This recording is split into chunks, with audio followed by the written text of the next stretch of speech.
Ito pong si Bagyong Berbena ay muling naglandfall kaninang 2:40 a.m. dito sa may Talisay, Cebu. At ngayong 3 a.m. ay huling namataan ito over the coastal waters na ng Pinamungahan, Cebu at patungo na ito ng Negros Island region. Nananatili pa rin naman siya sa tropical depression category at may taglay na lakas na hangin na 55 kilometers per hour malapit sa sentro at pagbugso na umaabot ng 90 kilometers per hour. Ito'y mabilis na kumikilos sa direksyon na northwest. Kung makikita din natin sa ating satellite imagery, meron din tayong other weather system na nakakaapekto dito sa ating bansa.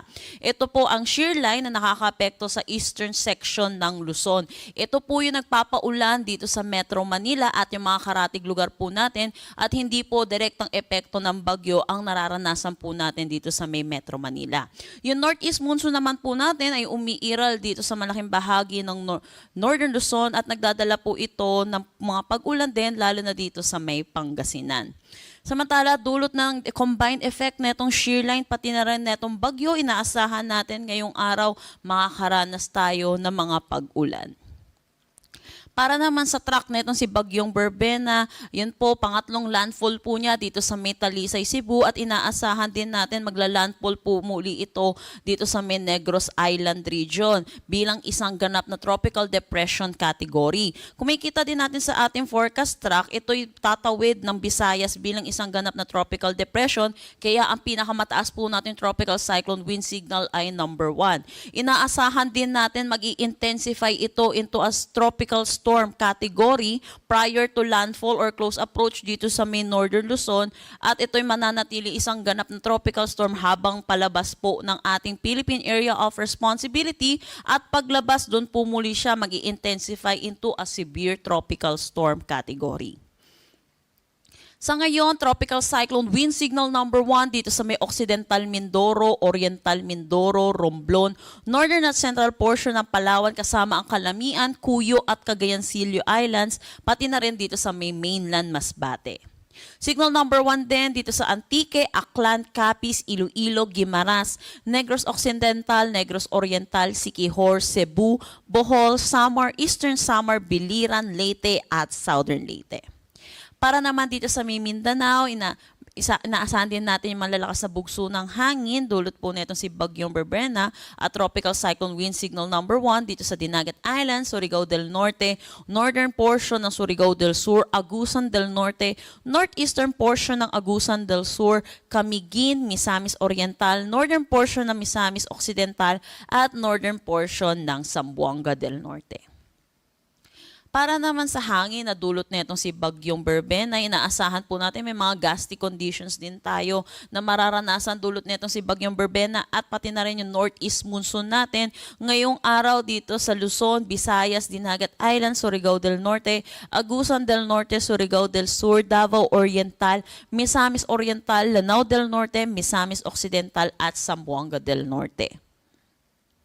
Para naman sa ulan na dala nitong si Bagyong Berbena, makikita natin may mga concentration tayo ng orange dito or 100 to 200 millimeters of rain dito sa may Kabisayan. At nabawasan na rin naman po yung significant rainfall na inaasahan dito po sa may Eastern Visayas dahil na rin sa paglayo nitong si Bagyong Berbena. Pero makikita din natin, meron din tayong inaasahan na 100 to 200 millimeters of rain dito sa Quezon ay dulot naman ito ng shear line. Kagaya na rin po dito sa may Cagayan, Isabela at Aurora, pati na rin dito sa Rizal, Laguna at Batangas.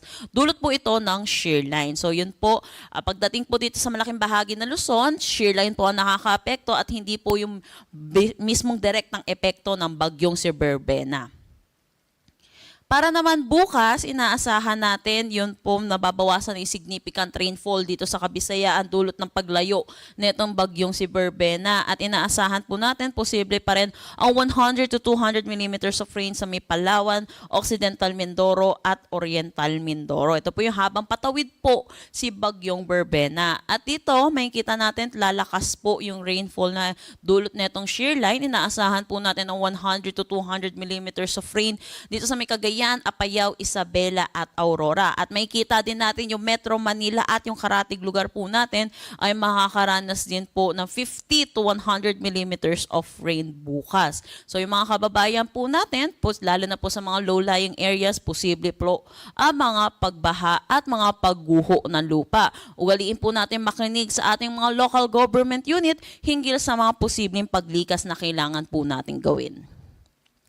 Para naman sa Thursday, November 27, wala na po tayong nakikitang significant rainfall na dulot nito si Bagyong Berbena. Pero yung shear line ay inaasahan pa rin po natin magdadala ng 50 to 100 millimeters of rain dito sa may Cagayan, Apayao, Isabela at Aurora. Sa ngayon, meron din tayo nakataas na gale warning. Inaasahan po yung 2.8 to 5.0 meters po ng mga taas ng alon dito po sa may Batanes, Cagayan, kasama na ang Babuyan Islands, Ilocos Norte, Ilocos Sur, La Union at Pangasinan. Pinapaalalahanan po natin, mga kababayan po natin mangingisda at may mga sasakyan malit pandagat, delikado po pumalaot dito po sa mga nasabi po natin coastal waters. At ngayon po, kahit wala po tayong gale warning na nakataas dito po sa bahagi po ng Visayas kung saan dumaan po or dadaan itong si Bagyong Berbena, para po sa mga kababayan po natin, iwasan na lang din po tayo muna pumalaot dahil inaasahan din po natin ang malalakas na bugso ng hangin.